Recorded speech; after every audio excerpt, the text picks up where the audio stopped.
Raquel Garrido et Alexis Corbière, tous les deux députés insoumis de Seine-Saint-Denis, vivent et font de la politique ensemble depuis 25 ans, explique Libération, qui est allé à la rencontre du couple pour son nouveau numéro paru ce jeudi 23 février dans les kiosques. Deux amoureux qui se sont construits ensemble politiquement, à une époque où leur courant politique avait le vent en poupe. C'était les grandes années de la gauche, s'est notamment souvenu le député PS, Parti Socialiste, note de la rédaction, Jérôme Guedj pour Le Quotidien, lui qui les connaît depuis désormais 30 ans.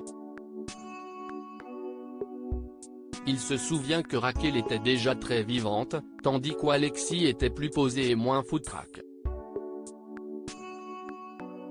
Leur relation est basée sur le respect.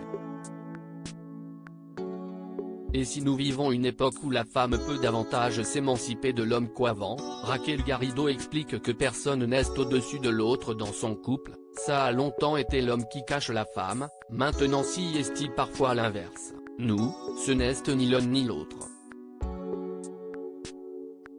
Le rapport de force est donc identique entre les deux tourtereaux, ce qui leur permet notamment d'être en symbiose.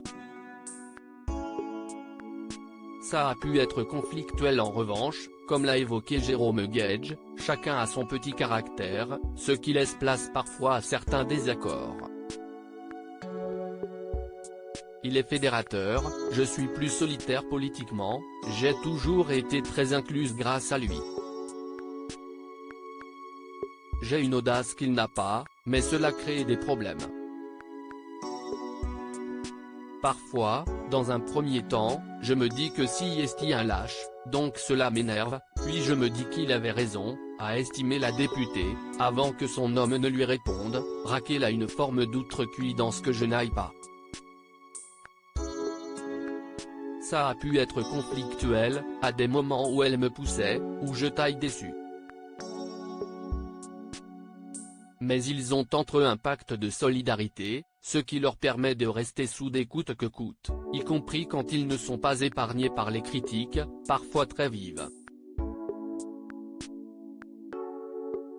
À noter que c'est grâce à Jean-Luc Mélenchon qu'ils ont commencé leur vie politique, puisque c'est avec lui qu'ils ont quitté le PS en 2008 pour fonder le PG, parti de gauche, note de la rédaction.